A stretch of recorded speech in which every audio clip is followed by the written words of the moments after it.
All right, good morning, folks. We'll go ahead and call this advertised meeting, this workshop into session at this time.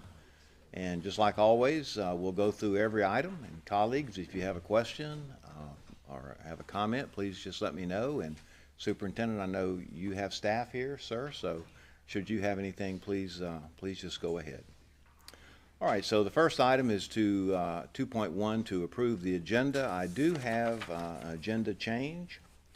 Recognitions added 3.5 recognition of the 2026 Teacher of the Year, and board members' announcements and requests for information. We added 13.2 school board members' travel requests to attend FSBA School Finance Forum, and those, of course, are required by law, and that's why we'll go through those. All right, so 3.1. Recognition of the 2025 Elementary Assistant Principal of the Year, Heather Phillips, presented by the Superintendent.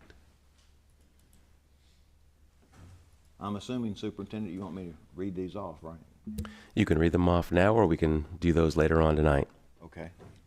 But they all know exactly who they are already. Well, so it's not it's not a surprise. We're going public, so they're not going to be the only ones that know. Yeah, so it's already been announced at a gathering. Okay, well then I don't feel so bad reading them. Yes, sir. Thank you. It's a little out of the ordinary because we do this at the banquet. The timing's a little different. That's right, I understand. All right, so 3.2 then, recognition of the 2025 Secondary Assistant Principal of the Year, Mr. Jeff Strumeyer, presented by the Superintendent. 3.3, recognition of the 2025 Elementary Principal of the Year, Dr. Donna Kelly, presented by the Superintendent. Recognition of the 2025 Secondary Principal of the Year, Victoria Hayden, presented by the Superintendent. And then 3.5, recognition of the Teacher of the Year, presented by the Superintendent. And that's the one that I didn't want to read. Yes, sir. All right. But we'll do that tonight then. That's the plan. Okay, so administrative personnel appointments, there are none there. Section 5, public comments, agenda items, 5.1, members of the public desiring to address the school board regarding agenda items. All right, only. All right, then section 6, committee and staff reports, 6.1, in-county travel paid for December 2024, presented by Ms. Perry. 6.2, out-of-county travel paid for December 2024, presented by Ms. Perry. 6.3, quarterly report, service agreements under $10,000 threshold for internal and budgetary funds, presented by Mr. Wyndham. 6.4, Florida Education Finance Program full-time equivalent student enrollment and student transportation for fiscal year ended June 30th, 2023, report number 2025-065, December 2024, presented by Ms. Perry. 6.5, Okaloosa County District School Board Internal Funds Financial Statements for fiscal year ended June 30th, 2024, presented by Ms. Perry. And Dr. White, if you Yes, don't sir. mind. Yes, sir. Ms. Perry does have a brief presentation prepared on this item. Yes, sir. Welcome, Ms. Perry.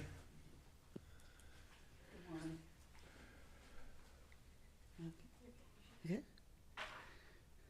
All right. Just wanted to share with you about the audit from 23-24 internal funds. You know, the internal funds are the money that the schools collect for field trips, fundraisers, donations. There's a lot of money that the schools are responsible for. Just that last year, collected over $15 million and expended over $15 million. And there's a lot of hands in the pot because we have bookkeepers, principals, sponsors. There's a lot of people involved in this, and they work really, really hard to follow all the internal controls to safeguard the funds for our students. Just to give you an idea of the number of transactions, I had some sample schools here, Blue Water, Meigs, Crestview, and Baker. But with all the schools, we're talking about 29,000 receipts, 12,000 checks, 18,000 journal entries. There's a lot that goes on. So we hired Carr, Riggs & Ingram to do an audit. We do this every year. They audit based on the generally accepted auditing standards, the State Red Book, and our internal funds manual. They do field work, visits at the school. They interview principals and bookkeepers.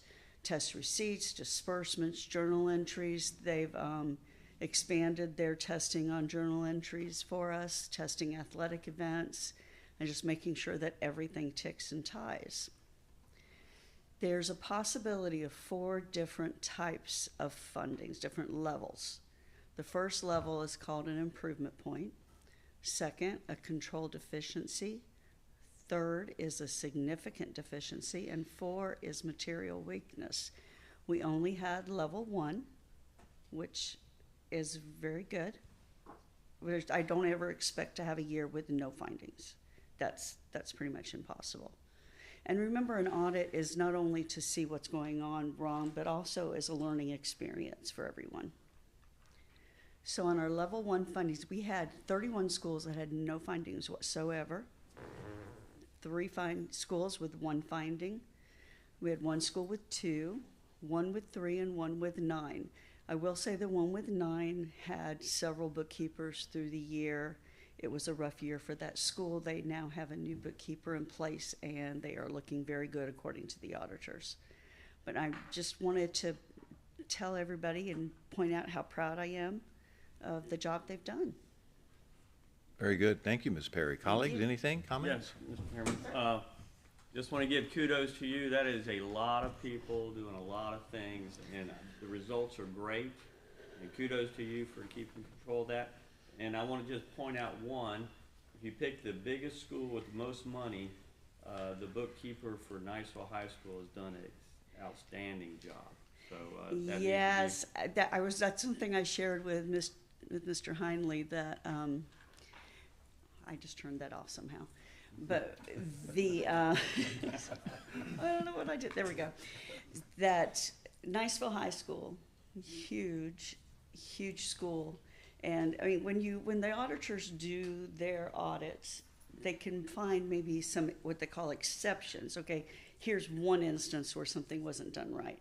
But if it's just one or so, it's not going to rise to the level of a finding. Well, I had a few schools that had not only no findings, but no exceptions. And Niceville High School was one of them. And to be that big of a school and not find anything they could say about it, I thought was impressive. And Miss Perry, whether you're at the elementary, middle, or high school, it's significant. But if you picture a high school with the amount of transactions they have, and when these audits are occurring, when you go into their conference room, and let's just say that there's 4 or 5 tables.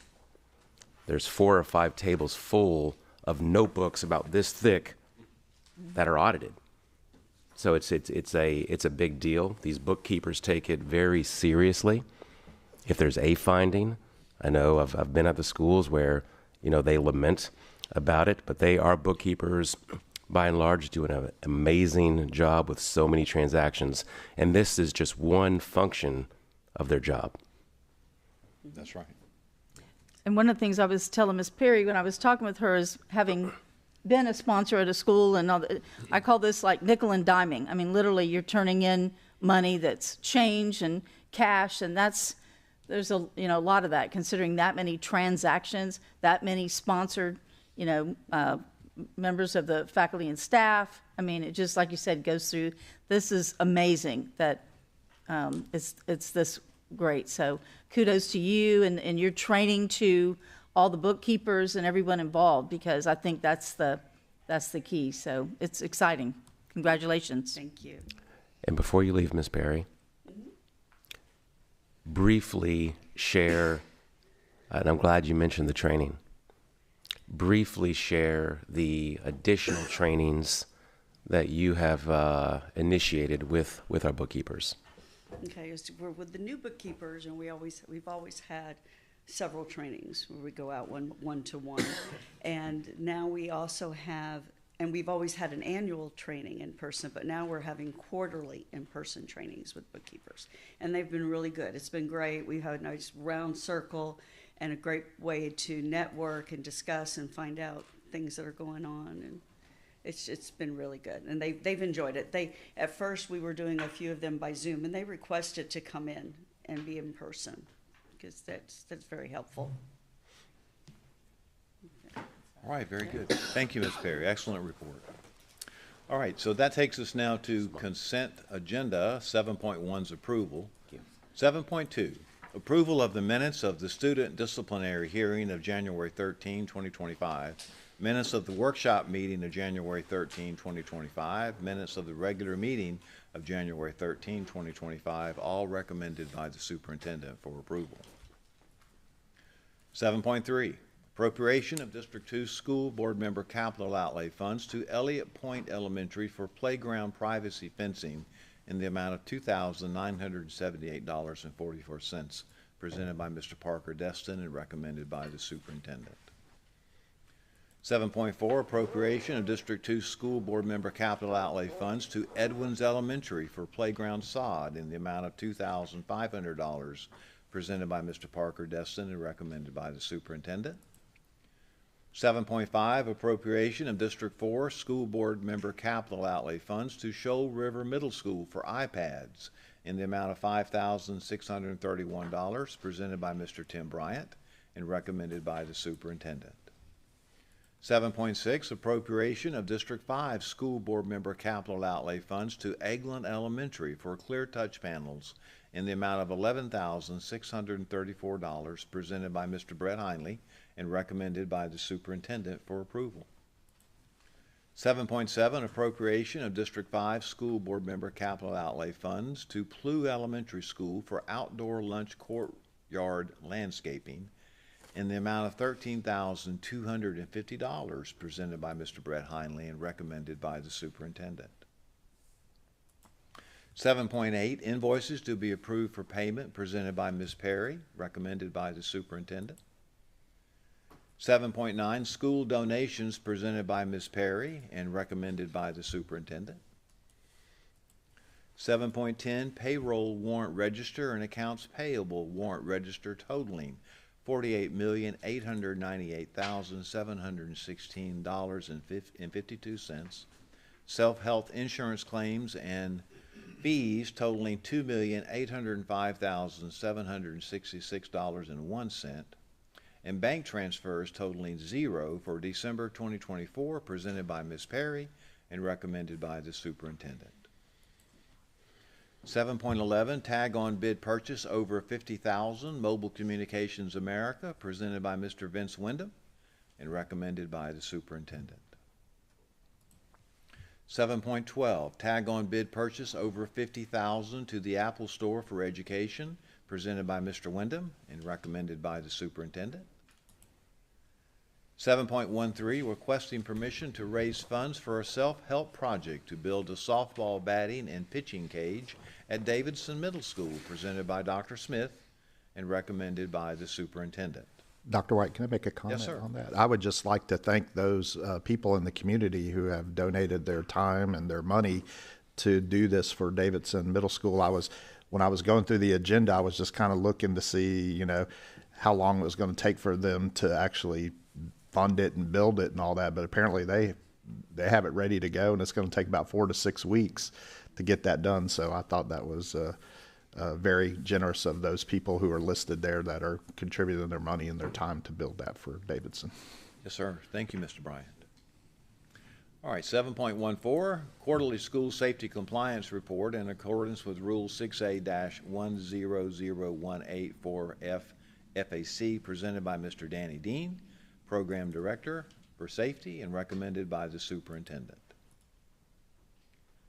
7.15, contract between the School Board of Okaloosa County and Teleforce for RFP 24-03, Information Technology Seat Management Outsourcing, presented by Mr. Eric Mitchell and recommended by the Superintendent. 7.16, proposed sale of iPads to Titan Technologies in order to add them to IT outsourcing contract is seat managed rather than support managed, presented by Mr. Mitchell and recommended by the superintendent. I have a question there, Dr. White. Yes, sir, Mr. Hyde. On the iPads, Mr. Destin has given some money to buy iPads. Is that conflicting with what you're doing on the iPads? Absolutely not. Okay. Okay. Anything else, colleagues? All right. 7.17, Request to sell obsolete iPads to Diamond Assets, presented by Mr. Eric Mitchell and recommended by the superintendent. 7.18, contract with Mosley iPad Management Software, presented by Mr. Eric Mitchell and recommended by the superintendent for approval. 7.19, approval of expenditure plan for the Opioid Settlement Trust Fund interlocal agreement between the School Board of Okaloosa County, presented by Ms. Rebecca Held, and Student Services, and recommended by the superintendent for approval. I have a question about that. Is this part of, remember when Mayor Whidden came in and talked with us? Is this a part of that? It's an extension of that. We wouldn't be here on this item without that coming forward by the mayor. Okay, so it's an expansion, because I see this is going through the county commissioners. Good morning. Good Yes, morning. so when the county commissioner's office received their allocation for the funding they were receiving, they reached out to us to ask if we felt like we could utilize some of the funds in the school district. And so we came up with a plan. And while we don't have an opioid abuse problem in Okaloosa amongst our students, we do have a lot of students who are impacted by the use at home, or maybe were exposed in utero, which leads to a lot of at-risk behavior. So we worked with the county commissioner's office to ask if we could focus on the preventative aspect with those kids. And so that's what this is So gonna I be know for. this is new, but have you already started looking at your plan of what you're going to do? So Yes, you- ma'am. It is attached, and so it's going to be in phases. So there's the Florida Center has a training that we'll do with our mental health counselors, school counselors, and school psychs. And then we have some behavior experts that we're gonna contract with to come in and work with teachers who teach some of these kids that have the high ACE scores and are at risk. And then our mental health counselors will be working with the student group. They came and presented. They have the Not Even Once presentation for the fentanyl piece. And so we'll be partnering with them too and helping fund their mission. Great, thank you. And that student group has come before us at some of our school board meetings, and so they're very vested in this. That's great, yeah. All right, so let's go ahead and move down to 7.20. Recommendation that the school board adopt the Division of Administrative Hearings, DOA, recommended order in case number 24-1795 is the final order of the school board presented by Dr. Hale and recommended by the superintendent. All right, so that takes us through the items there and brings us down to section 8 under Superintendent's Human Resources Recommendations, information only. 8.1, employees on administrative leave, presented by Dr. Hale. 8.2, information only, deferred retirement option program, presented by Dr. Hale. 8.3, out-of-field report for the 2024-2025 school year, presented by Ms. Duran, Professional Services, and recommended by the superintendent. 8.4, employment separations, presented by Dr. Hale and recommended by the superintendent. 8.5, personnel recommendations, presented by Dr. Hale and recommended by the superintendent. 8.6, employee transfers, presented by Dr. Hale and recommended by the superintendent. 8.7, employee suspension, presented by Dr. Hale and recommended by the superintendent. 8.8, employee suspension, presented by Dr. Hale and recommended by the superintendent. 8.9, employee suspension, presented by Dr. Hale and recommended by the superintendent. 8.10, reinstatement reimbursement of sick leave due to line of duty illness, injury, medical examination, presented by Dr. Hale and recommended by the superintendent. And then 8.11, leave without pay, presented by Dr. Hale and recommended by the superintendent.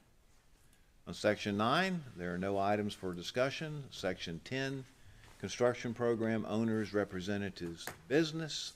10.1, program status report by the board's representative to the construction program, to be presented at the second workshop of the month.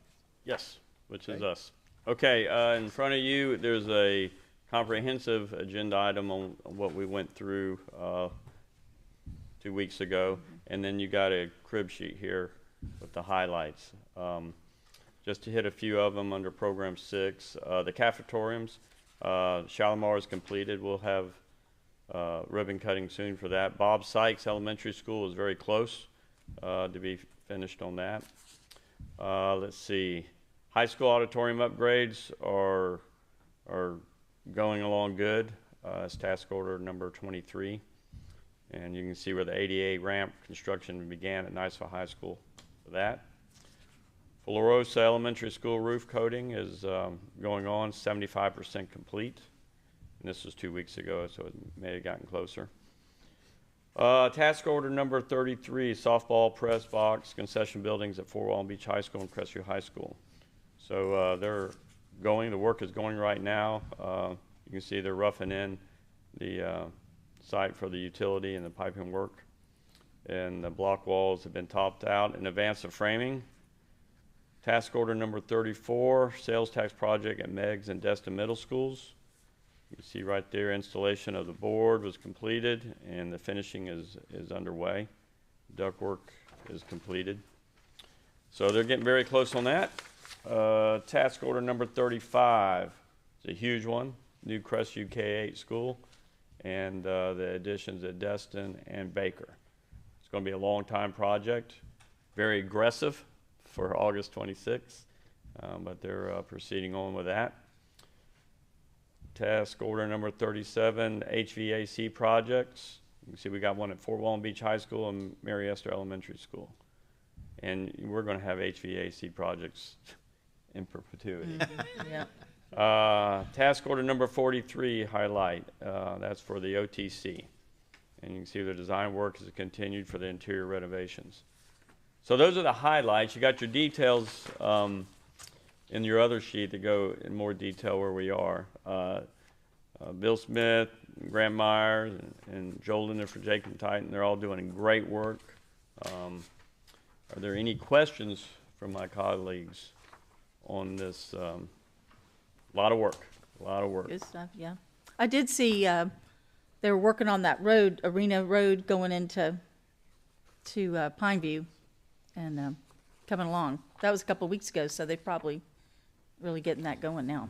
Yeah, I just passed by there this morning. They are definitely in high speed to get that portion of what I believe they call Airman's Parkway, I think is the name of the road, and connect it to Highway 85 and Antioch Road. So I know the east portion of that road, they're putting the finishing touches on that. So yeah, so a lot of construction happening up around Antioch Elementary. So please be patient, especially with the roundabout. Looks like they're getting ready to start working on that too. So, Is there anything at Pineview to see yet? Nothing as of the last couple weeks because of the weather, but they're Right. still working. Yep. Okay, thanks. Thanks for your report. All right, very good. Thank you, Mr. Heinley. You're welcome. All right, so it takes us down to 10.2, TPM Program Number 6, Task Order Number 28, Scope Modification Number 1, District-Wide Phase 2 Security Upgrades, presented by Dr. Bill Smith, Program Director, Facilities Planning, and recommended by the Superintendent. 10.3, TPM Program Number 6, Task Order Number 29, Scope Modification Number 1, GMP CTE Renovations at Crestview High School, presented by Dr. Smith and recommended by the Superintendent. That takes us down to your business, Mr. Attorney. No report this morning. Thank you, sir. Superintendent, your business, sir. Thank you, Dr. White.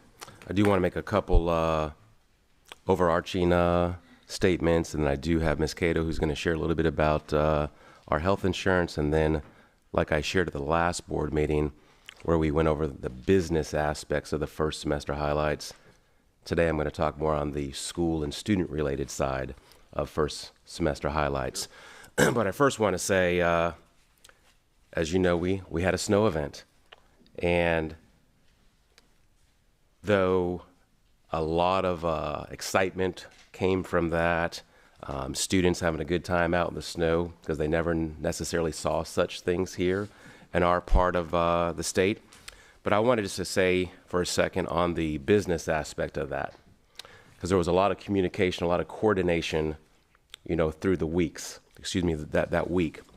But what some folks may not realize is the communication that happens with Patrick Maddox, but the communication that also happens with Mr. Spolsky, myself, Mr. Mers, Ms. Card, in terms of getting that information out to everybody. And then what people may not also realize is there's payroll. And so one of the blessings I will say of going to Focus is a lot of these things can now be done at the house where they couldn't before. But Miss Perry, Miss Mandy Jeter, they were on it right away because payroll is a thing. Folks want to get their checks right.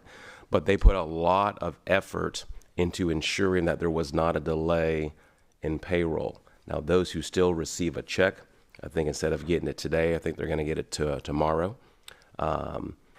But basically, payroll went off without a glitch. I also want to say when it comes to our minutes, Ms. Meserve that's out there who does a great job coordinating with the state. And one of the things that we've asked the state so far is two things. One would be for forgiveness, but Mrs. Meserve will do that more formally. But then the other piece is even on the testing side, because that's a full week's worth of missing instruction. So do we, as well as Santa Rosa and those impacted, have the ability to have that testing window shifted for this event? So the state of Florida is also looking into that as well. But I couldn't have been more proud of just all the different departments and everyone's role in communicating, because it's making sure principals are communicated with, each of you are communicated with, our charters, those who work with our schools, the military, and as well as the media. So there's a lot that goes on. And again, just very proud of everyone who stepped forward and did their job during this this weather event. Though beautiful, there were a lot of decisions that had to be made.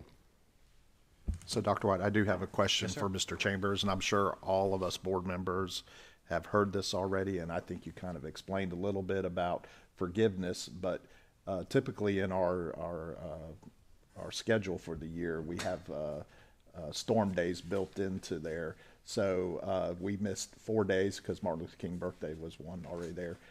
Do you expect for us to have to make up those 4 days, or was that built into the calendar already? Because I don't remember us taking anything for hurricanes or anything at the beginning of the year. I think parents would like to hear it, so. You kind of indicated we have extra days and extra minutes built in. And so years ago, we had to do 180 days. Now it's the equivalent minutes. And so we work with the schools to make sure that we use every minute we have for instructional time. So I think we're in real good shape. Hopefully we do get some kind of grace from the state as far as testing, end of year, senior exams, those kind of things. But as far as makeup, I think we're in good shape. And I try to explain that to the best that I can without, y'all actually coming out So and at a saying minimum, that. we have to do 300 minutes Right. a day, and we do about 320 in our shortest days. Okay. So we're in good shape. All right, thank you. And before you leave, Ms. Meserve, and it's a good question, but as you also know, every spring we have several thunderstorms that roll in. So could something happen in the spring where there's a canceled day or a late release or a late start? So something like that could happen. But again, Mrs. Meserve does a great job of monitoring that. There are times where at the high school level, as you know, the seniors, in essence, they get out a week early. So sometimes that's impacted as well. But again, Ms. Meserve and her team do a good job of communicating with the schools to make sure that our minutes are there. I have a question. If the governor declares a state of emergency, because it wasn't just us, it was across the panhandle, all the way, I think, to Tallahassee is where, doesn't that have some impact, since it wasn't just Okaloosa saying we need out, it was widespread, so that, it's my understanding that somehow that influences the quote forgiveness because of the impact. It's not automatic, but the commissioner does have the authority to grant that forgiveness. So we're just waiting on that ruling or whatever that. We have to call. request, but yes. Yeah. Okay, thank you. And we've put that in with the, verbally, we've put that in with the commissioner, and the Mrs. Meserve will do the more formal. All right, thank you, Ms. Thank Meserve. Mr. Chairman, I just, Yes, one, sir. one remark. I want to be an honest broker. I'm very critical of forecasts, but they nailed it this time. They are right on the money. I couldn't believe what we were getting, but they called it correctly. Yes, sir, that's right. Yep, yep. Almost to the minute, 3 o'clock, the snow started rolling in. It was right on. And of course, in the north end, much sooner. I have one more question, Mr. Meyer. Did our schools, I'm understanding they fared pretty well through the snow event? Yes, ma'am. All in all, fairly well. We had about a dozen water busts, and we got those corrected and fixed pretty quickly. We had several roof leaks, and then yesterday probably had the worst in their hallway. They had a portion of a ceiling collapse in because of the accumulation of the snow. But overall, all in all, not as bad as we anticipated. And many years ago, it would have been, Oh, yes, a lot worse. yeah, lot worse. all right. Yes, ma'am. I'm sure y'all got that all ready for students today. Yes, ma'am. Yeah, thank you. Thank you, Mr. Meyer. And with Mr. Meyer there or sitting down, his people also, folks don't necessarily realize, they go out and check these schools, and we want it to be done at a time where it's safe. However, they get out and check these schools when others are at the house. Mr. Meyer and I did talk about, what if something like this happened again? So even looking at our vehicles to have all-weather tires that are set aside for such an event. This is not the norm. So in this area, people aren't necessarily prepared to have all-weather tires and such. So even looking at that, so just very much appreciate Mr. Meyer and his group being proactive. And then also the union, looking at the Teacher of the Year banquet, that was another piece. We had to communicate with the union, who did a great job communicating back. We then had to get with Mrs. Perry because we had to look at the contracts and get with Mr. McGinnis and look at the contracts to make sure that we would be good. And we were. And it's been rescheduled to February 13th. But tonight, as you know, we will name the Teacher of the Year. We'll have the 3 finalists here. We'll name the Teacher of the Year. And I'm glad that it's happening here because the name has to be into the state before February 13th. So to the first semester highlights, I want to start with Ms. Cato. As you know, on the health insurance side, this board has been very aggressive on health insurance and property insurance, but on the health insurance side of the house, Mrs. Cato, in coordination with our BOG, they've done a great job. She's come in sometime where there's a learning curve, though she might feel as though that was there. She has hit the ground running, and I think has taken this program to an even higher level with the help of the BOG. So some of those first semester highlights. Thank you. Good morning. So I just want to let you know, with the approval from you guys, the board, and the hard work that the Benefits Oversight Group put together, I just wanted to give you a little snippet of what that looks like for our health. So due to the introduction of the new reduced premiums and the election of the new copay plan with true copays, these are the positive shifts. So overall, we had a 612 member shift that went from our base and our buy-up plan over into the copay plan. And of the 612 members, 131 of those were brand new children and spouse dependents that were added to those plans. So that says a lot to me, that it doesn't sound like it's a big figure on one end, but it is, because that's a big deal, saying that these people had more affordable and accessible health care to put their dependents on there. So those were some big decisions that were made, and that's a proud thing, right? So it's a beginning. And then when the next open enrollment comes, they can talk to their fellow employees that have made that move and made that change and say, yeah, bring on your children. This has been great. I enjoy that, right? So it gives them an opportunity and us to promote for future as well. So the next thing I kind of wanted to pinpoint was our Wellness Wednesday initiative that we've been trying to roll out. It's a new thing, but I really think it's going to promote the physical health and mental wellness of our employees. It gives them something to think about and kind of put into their everyday life as well, to think about their health and wellness, right? So one of those things is to reach out into the community, which I'm still learning Okaloosa. I come from Escambia County.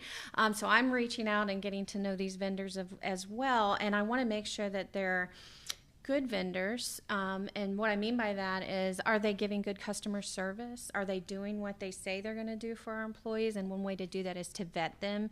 So I'm kind of using our central complex as that location to vet these vendors. And it's a twofold process, right? Not only do I want to give good health and wellness benefits to our employees, but I'm vetting them because I also want to offer health fairs to our employees down the road.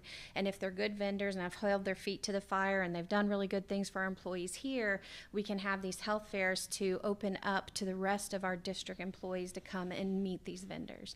And so 2 examples I have are recently, before the snow apocalypse that we had, the free B12 shots were offered by the Aesthetic Health and Wellness group that came out. They're going to do a second session of that this Wednesday as well in the afternoon, or it could be in the morning. But that went over really well. They treated our employees well. They were able to give the free B12 shots out. And then prior to that, about a month prior, we had dermatology specialists that came out and they did a free skin cancer screening. And that went over really well. People enjoyed that. And I just want to bring up that out of having that, and this may be one person that shared this information with me, and I will not share their name, but the success I will.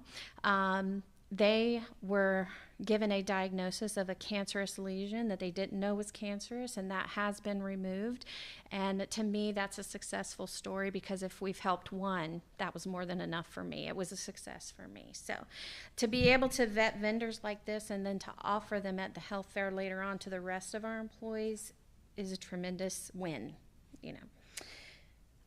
And then the next thing that's going to be launching that we're going to look for is you'll probably be seeing emails coming up soon about Digby, which you guys and the BOG approved not too long ago in December, just as a reminder. So in February, that's going to be launching. That's our gut microbiome testing that's going to go into effect. So it's a little more of a holistic approach of taking care of the body and how they're going to see what's in the microbiome gut kind of thing, to see how to treat that as well. So just some new upcoming things that are important. Didn't know if you guys had any questions. Or I have one question. So I learned something new this year when my wife was renewing our insurance policy. But can you tell us what is the cutoff age for your children? Yes. So, okay, there's 2 different levels here. Okay. So under the Affordable Care Act, the age of 26, you can have children on your health. And then in the state of Florida, they have a rule that we have opted into, and they can stay on your health until the age of 30, but there's different parameters. The age of 26 says even if they're married and even if they have children, they can be on your plan. If that child of yours has a child, the grandchild can be on your plan for 18 months. In the state of Florida, though, if you opt in after the age of 26 to the age of 30, that time frame, they cannot have any dependents, they cannot be married, they can be single, and you can have them on the insurance. So a couple of different rules. We have one that's getting ready to be in the 30 age group, but I just thought that was interesting because that was told to her that, oh yeah, it's not that he's on there, but I'm just saying that 29 was, or 30 was the cutoff age. So yeah, it's actually helpful for a lot of the college students at a time when they can't really afford health insurance. So the Affordable Care Act really plays a big part in that as well. I'd like to make a comment. You know, our district does a lot of things well, but at the top of the list is our benefits. And this always has not been the case. As we know, it started out, here's the benefits, you either take it or leave it. You weren't here then, but we've come a long way in a few years. And I'm thrilled to see this because it is definitely employee-centered now. And I appreciate you coming in and hitting the ground running, because you've come in with a lot of enthusiasm and experience and really moved this forward. And to hear these benefits is wonderful. And I appreciate you and your staff working on this, because we have the easy job of just approving it because it's great. But this is exciting that we can offer this to our employees. It helps in so many ways. It helps in our HR in that we can say, these are the benefits that we're offering if you work in Okaloosa County Schools. So, and we're Yes. keeping our folks healthy. And that's great for everybody. It's better for our students. They need those teachers and everybody in the classroom. So thank you. Recruitment and retention is a big offset to that. So yes, with those Absolutely. reduced premiums and, the accessible healthcare options, I mean, it's really going places. I really feel like we're just going on a good trajectory. Absolutely. Hopefully we'll keep going in that good way as Yes, well. and thank you for your enthusiasm and leadership on this. Thank I'm thrilled, board members, that we have moved this far with our health plans. So thank you. Thank you. Well, and I'll just echo also that, Mr. Chambers, since he's been the superintendent, I know, pushing him on risk management and how the benefits outweigh the cost of it. And I know I truly appreciate the fact that he's embraced it and has allowed people like yourself and human resources to have that latitude to offer all of this. And I'm appreciative of our union and everybody else that's buying into this, because at the end of the day, risk management is the one of the departments within our district where we can control cost and actually put money back into the bank, to say. So if we are catching, skin lesions and things like that. So Yeah, one of the things I'm super grateful for, besides the Benefits Oversight Group and Dr. Hale and Mr. Chambers, is having that foresight to look ahead and say, let's be proactive and not reactive, where I think maybe in the past was a little more reactive, but being proactive is a good money saver. So that's the plan, at least. And being able to give that money back to our employees Yes. as they improve along the way, like we did before the holidays. So that's great. It's exciting. Very wonderful. What about adding a clause for when the kids, if you could cover them up to 26, they can't live in your house? We can work on it. I don't know. Somebody asked me, can we add pets on the insurance? Thank you guys. so much. Hold I on, Ms. appreciate Cato. it. Hold on, Ms. Cato. And so I'm glad you said that, Ms. Vanchek. So you talked about, in essence, you were also talking about the premiums as well. And so make sure I say this correctly or expand upon it. So this summer, we had a reduction to premiums with certain categories of employees. Then we came with this next cycle of insurance for this next fiscal year, also did a reduction of premiums for certain categories of employees. And then, like you were saying, because of the health of this program, being able to do a $500 bonus for employees as well. So just again, Mrs. Cato and her leadership, the BOG in terms of what they're doing and helping make decisions and being proactive in this board, being leaders in it, just to very much appreciate what we're able to do for our employees and their families. Thank you. Very good. Thank you, Ms. Cato. And so I'm going to do a quick rundown of some of the highlights of the first semester, similar to what I did the last board meeting, but more on the student side and school side. Do want to remind the board that when we look at our insignia, in essence, there's that A+, and we always talk about the A+ because we want to be strong academically, in the arts, and athletically. And we want to be well-rounded for those students. And when you look at this past year, coming into this school year, once again, we're very fortunate to be an A school district, one of 3 school districts across the state since 2014. And I say that not as a bragging point, I say that actually as a humble point of what our teachers, what our principals, what our district staff, what they do, because it's not easy as these standards increase, as the assessments increase in terms of the rigor. So what they do for our students is fantastic. And then, of course, we have amazing students. So just very much appreciate that. And don't ever want to take that for granted, being an A district. And again, humbly, I think we do a great job. There's always room for improvement. And Mrs. Lightbourne and her group, working with our principals, they're always looking at ways that we can improve and get better. But I just appreciate that. When you look at some of that data going forward, Just a few highlights: Bruner Middle School, Shoal River Middle School went from a B to an A. You look at Lewis and Shoal River from a B to an A. And then you look at Bruner and Meigs went from a C to a B, just highlighting a few. And then you go a little further. So schools, I thought this was interesting. Schools that have been an A school district for 10 plus years. You look at Destin Middle School, 24 consecutive years. Ruckle, 23. Destin Elementary, 22. Niceville, 14. STEM, 11. STEM started 11 years ago, so 11 straight A's, and then Plu 10 consecutive years. When you look at statistically across the state, schools that are an A school for that many years in a row, the percentage is low. But then what I'm just as proud of, and I believe is very noteworthy, when you look at schools that have maintained a B over that amount of time as well. And as you know, it's the rigor has raised. And so you look at Baker, Bob Sykes, Crestview High School, Davidson Middle, Elliott Point, Kenwood, Mary Esther, Northwood, Pryor, and Riverside, again to name a few. In the day and age where everything is rising, expectations are rising, they're still able to maintain a B, and I'm very proud of those schools as well. And there's more. These are just some that we're just highlighting right now. You look at College Board in our AP program, first semester. We had Niceville High School and Fort Walton Beach High School. They were named the 2024 College Board AP School Honor Roll Silver status.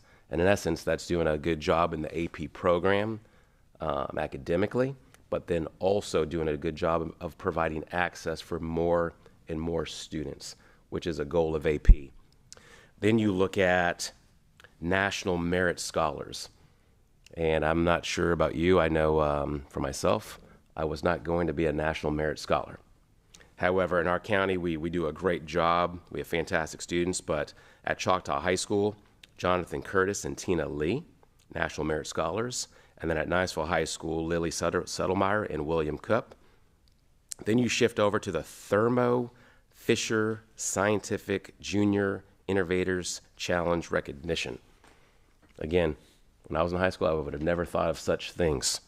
But you look at this student, Emmeline Otzenberger from STEM, just another fantastic achievement. Then you move down to the Leaders for Life Fellowship Scholarship. And these kind of focus on our Take Stock in Children students. And you look at Niceville High School, Ella Grace Klinger. Then you go to the 2024 Sunshine State Scholar, Fort Walton Beach High School, Reese Armstrong. And these are students who are among the best of juniors across the state of Florida in STEM. The World Congress of Marine Stations in Japan. So we had students of Nagisa that Mr. Heinley spoke about, I think the last school board meeting. 8 students going under the leadership of Mr. Hernandez, going to Japan, and not just going there for a field trip, but going there for business, in essence as well. And then you look at the Congressional App Challenge. Again, so this is folks who will represent us in D.C. Niceville actually had the first, second, and third place teams in this. So that's just a quick rundown of all the different student recognitions and high-level awards that are out there, or scholarships that are out there, or recognitions that are out there just for students. And then you shift over to the arts. And we had the Florida Space Art Contest and then the Art in the Capitol. If you remember, we had Jason Rittenauer, a second grade student at Kenwood Elementary, who was honored. Vanessa Wesper, a second grade student at Wright.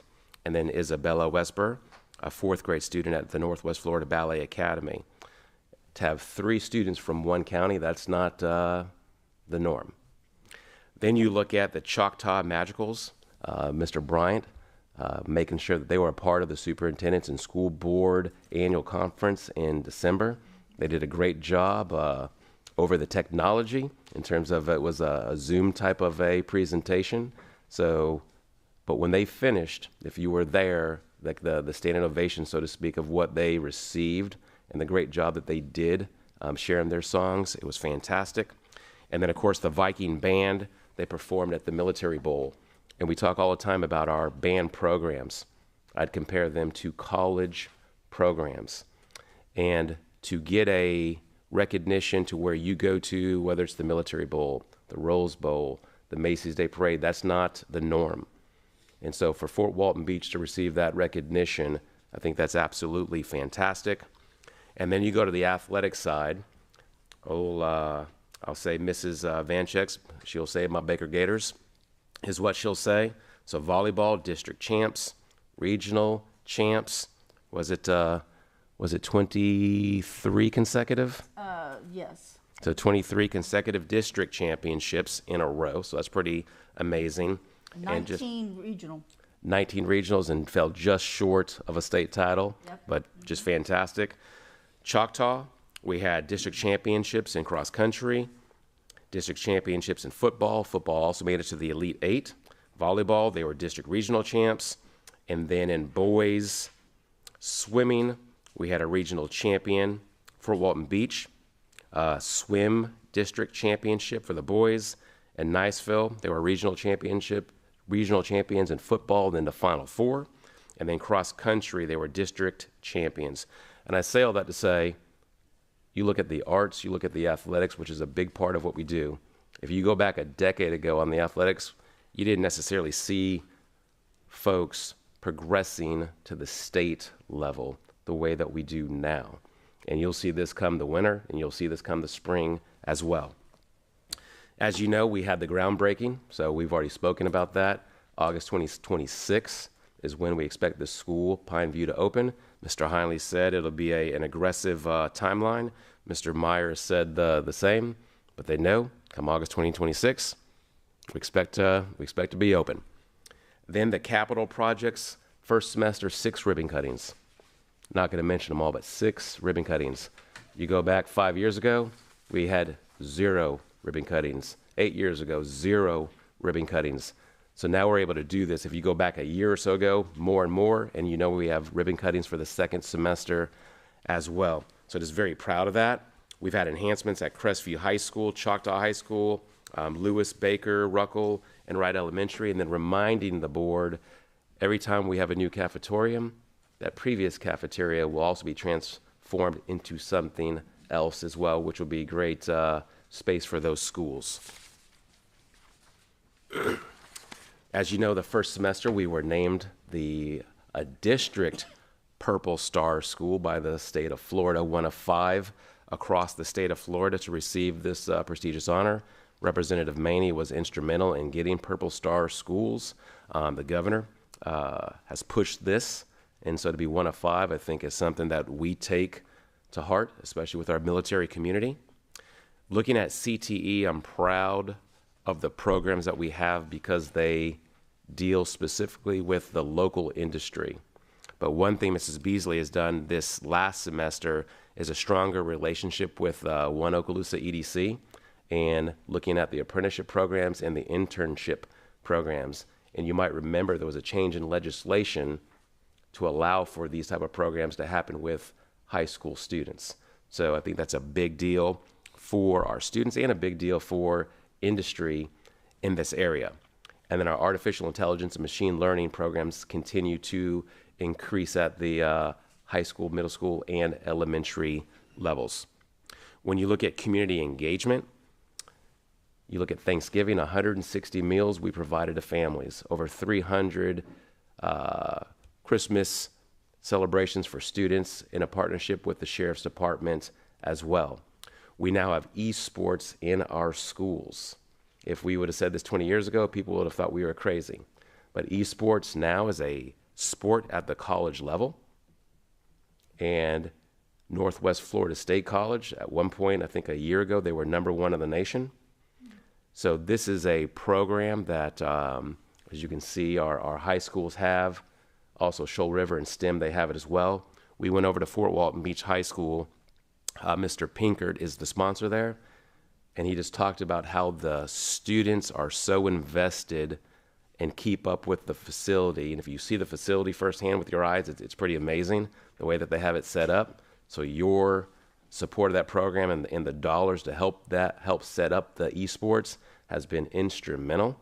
And students who maybe weren't a part of something are now a part of something bigger than themselves. So I think that's fantastic. Then you look at what has happened in the first semester just with our staff. As you know, we had a change in the way that we do professional learning in Mrs. Lightbourne's department in August and January. We had two huge days that are more like conference-style professional learning. That was there. We did the learning walks with our principals and assistant principals that we've never done before, and then also scholarships given to our teachers through the Public Schools Foundation. And if I have that right, about $52,000 worth of scholarships for 19 different schools, supporting 14 first-time grant projects. Coming on down, Mr. Meyer for 2 years worked on a comprehensive facilities plan. And I know he presented that. That's 2 years in the making of what is happening at each school. What needs to happen over the next 5 years, the next 10 years at each school. Also looking at the athletic facilities as well. So all of that to come together, it was not an easy task, and I very much appreciate the effort in getting all of that done. Just our partnership with the community. As you know, when you go out and speak, people are proud of our school district. I always say we are not perfect, and we're not perfect by any means, but we do work hard to have a strong school district for our students, their families, and for this community. And one of the other highlights, as you see right now, we have Mr. Destin, new board member, Mr. Heinley, new board member, and just to very much appreciate your service and definitely appreciate the school board. That's it. All right, thank you, Superintendent. Any questions, comments, colleagues? No, I think that's kind of drop the mic moment. I do have one comment going back to sports. I know we recognized all the high school sports, but shout out to Davidson Middle School for back-to-back-to-back county football championships. That's fantastic. And I would say, since you mentioned it, most school districts, they do not have middle school sports. And this board has still made this a strong priority, which I appreciate and would not want to have that. So middle school sports is extremely important.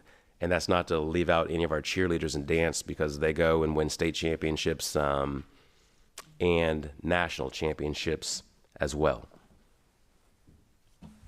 All right, very good, colleagues.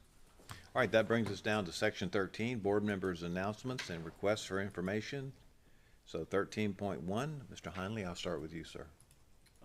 No big announcements except for kudos on the snow apocalypse. It went very well. So I'll just jump right into the tradition. 27th is the 27th President of the United States. Is it Roosevelt? You're very close. McKinley? Wilson? You both have bracketed it. Taft. Taft, Yep. there you go. Got tapped. Didn't he get stuck in a bathtub? He did. Largest president we've ever Largest had. president. Largest. Okay. And I thought about that this morning too, and I was like, gosh. When you were in the bathtub? That is true. All right, Ms. Evanchak? Yeah, okay. I have a couple things. First of all, this is Literacy Week, and maybe some of my other colleagues have been asked to come read, but I will be tomorrow at Florosa Elementary reading and making my Cat in the Hat appearance, as I've done in the past. And I'm also going to Richburg later in the week. So I know some of you, Mr. Superintendent, I imagine you'll be out reading and everything. That's great. So it's exciting. This is a state initiative, Literacy Week. So also, next thing I want to talk about is right before we had our break, the fine folks up at Baker School invited me up and said, we want you to come up and have lunch with us. So I said, oh, this is great, because January's been School Board Recognition Month, and I appreciate that. And so when I got there, as we all know from the ribbon cutting, Baker has a professional culinary program kitchen up there. And so the culinary students with the teacher, Mr. Longman, prepared lunch, and they did an all-out Italian lunch. They did chicken parmesan. I mean, it was to die for. Not only that, they presented it well. They did the presentation, served us, the whole thing. And one of the things he told me was that they had to learn the business side of it. How much was it to, how many people were coming, how much you need, how much would it cost for that? How much would you, if you were putting this out in a restaurant, how much would you charge for that dish? So they learned all of that, and it was fantastic, and I was definitely honored that they had me up there as their guest, and it's exciting to see what our students are doing with that. And then coming up on February 8th, and I love seeing this when more than one entity at the school gets together, because what's going to happen on February 8th, the jazz band is going to host a Valentine's little date night thing where they're going to play, and they're going to have the culinary group serve the dinner, do the dinner and everything. And then, of course, the entertainment will be the jazz band. And it is a fundraiser for both of those groups. But that's exciting to see those kids work together on that. This is real world. This is what we need, and I'm very excited. So if you'd like to go up there, then check on their website, and you could get a ticket and go up there. I'm excited to be able to go up there and do that on February 8th. And again, I want to thank the payroll department for getting everybody paid. That's wonderful, and that's so important. And a lot of people do things behind the scenes that we don't know about, but we appreciate that. So that's it. Thank you. Thank you, Ms. Evanchik. Mr. Bryant? Thank you, Dr. White. I will just also echo the way the district handled the snowpocalypse, as it was called, or the great blizzard of 2025. I think it's interesting is that in years to come, maybe 50 years, when they break out the minutes of a meeting, of a school board meeting, they're going to look and talk about snowpocalypse and, the fact that it's a once in a lifetime event. I will say that I was in Crestview when it started, but I was heading to St. Petersburg to represent the school district at the Florida School Boards Insurance Trust winter meeting.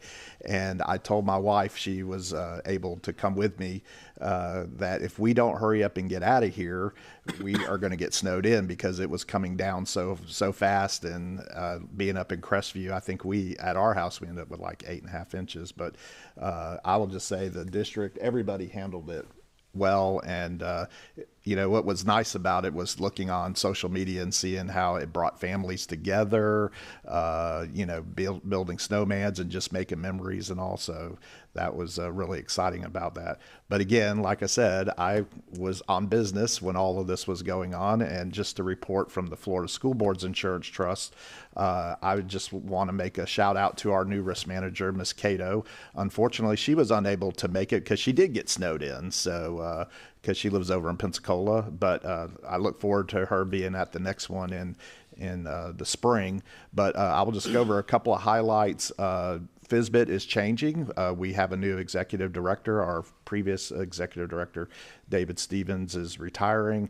I will just say that Ken Kenworthy, who was the former superintendent of Okeechobee Schools, is now our executive director.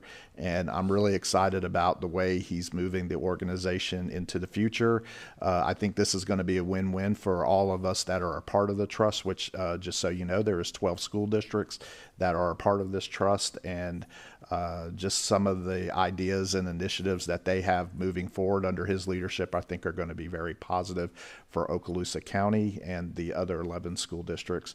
I will just say that at this meeting, we did vote on some policies that were going to affect the way trustees and with the advent of school board term limits, this is going to have an effect on our trustees. Typically, our previous chairperson, who just was changed over because of term limits, she served in that position for over 20 years. So the institutional knowledge that you have with school board members being on that trust is going to change. So we had to adapt how that was going to work. And at our last board meeting, we actually made it to where we had a backup, and I'm happy that Mr. Destin agreed to do that. I'll just say that looking ahead to the April meeting, this is the big one where we talk about property insurance and all the other stuff that goes with it. I will say before the California fires, We're looking good. We still think they're still going to come out good, but we don't know what's going to happen because of the California wildfires and some of the storms that happened in the fall. But looking ahead, I project that we're going to be good on the property side. But we still have 2 months to go before that. But again, just as the trustee for the school district, I'm really optimistic looking forward to the property side of our insurance. And with that, I again appreciate the board trusting me to be the trustee for the organization. So thank you, sir. Thank you, Mr. Bryant. Mr. Destin? Nothing really this morning. I just wanted to remark, coming from the private sector, we have 200 employees, we have 3 restaurants. It's a testament to how remarkably well organized and trained Ms. Perry, your department, the bookkeepers really are. With the sheer amount of money involved and the number of transactions, I was awestruck that you guys got such a glowing report from the internal audit, and I just wanted to tell you, keep doing what you're doing, because it is not easy to keep control of all of that. It's just the volume of transactions is coming from a much smaller pond where we have our challenges in the private sector trying to keep things balanced. You guys have really sort of hit it out of the park, I think. So, testament to you guys. Other than that, Chairman, I have nothing other to say. Yes, sir. All right, thank you, Mr. Destin. All right, colleagues, so that takes us down now to 13.2, and that will be the travel request that we mentioned earlier. We'll have to have a vote on that motion. And then that brings us to section 14, public comment, general public comments on the yellow card. And I have one card here from Ms. Carolyn Lyles. Ms. Lyles, hi. Will you come forward? And because this is a non-agenda item, we'll give you 2 minutes. And Mr. McInnes, anything you need to share? No, sir, just the time. There'll be 2 minutes for the non-agenda item. Thank you. Good morning. My name is Caroline Lyles. I have 2 children that currently attend Blue Water Elementary. When we purchased our home 6 years ago, we were assured that our children would have the option to attend Destin Middle School. My daughter, who is currently in 5th grade, was scheduled to go to Destin next year. We toured it. It was wonderful. She has an IEP. She does better in a small learning environment. Destin Middle is smaller than Blue Water. Blue Water right now has 900 students versus Destin, which is under 800. Ruckle is simply not the right fit for her whatsoever. We learned the 13th of January during the workshop meeting that you were proposing to rezone the area, and therefore Blue Water students could no longer attend Destin Middle. I'm here to implore you to please reconsider this decision. I have been a public school teacher for 18 years, 5 years in brick and mortar, 13 online with Florida Virtual School. I have seen the mass exodus of students leaving public school, especially with the PEP scholarship. I do not want to be that person, that parent with my child. I believe in the public school system. Again, I want you to reconsider the rezoning. There's so many students in 5th grade at Blue Water, 160 students that will be either going to Ruckle or to Destin. And to have this decision at the last minute in January is a massive disservice to our students. So please reconsider the zoning. Thank you. Thank you, Ms. Lyles. Any questions? But I don't think it takes effect till, So I would say, and very much appreciate your words and your passion, and very much appreciate the words for public education and Destin. So this is something that we've talked about for a little bit of time. This is something that would not take effect until the 26-27 school year. Mr. Meyer and his group, they have reached out to both of the schools. They have placed phone calls to the families of the students that are currently impacted, that are currently at those schools. We do have meetings that will be set up at Blue Water and at Destin, so which will be a year and a half in advance. I do understand what you're saying in terms of hearing about it on January 13th, and anytime you hear about it, it's a wow. But it is a year and a half in advance.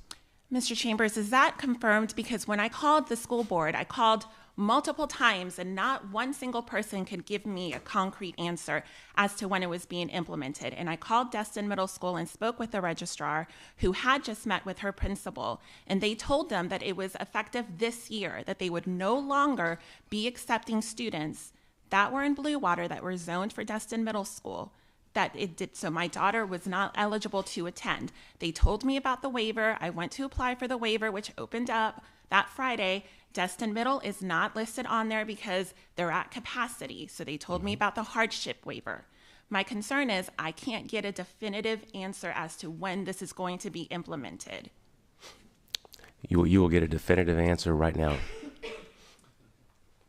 Thank you, Mr. Chambers. Thank you, Ms. Lyles. So the proposal is to eliminate or rescind the dual zone for Destin Middle School and Ruckle students, Blue Water, for the upcoming school year. We were proposing, and this is going to public hearing, that we continue with the transportation all of next year, so those students. And then remember, the following year, 5th grade's going to go back to Destin Elementary as well.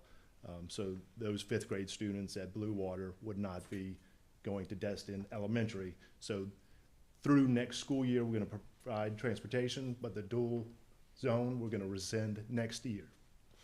And if I could just ask the question, so would that mean that capacity of Destin Middle would increase in effect, or be more open seats when Yes, that sir. occurs? Yes, sir. So if those 5th grade students are going back to Destin Right. Elementary, the capacity at Destin Middle School So will it wouldn't open. be closed anymore, basically? Correct, All yes. right. And we would take a hard look at any of those students and families that are filling out a hardship this year, work with those families, and of course, provide the transportation for next year. All right. So your student isn't currently in a 5th grade, Yes, ma'am.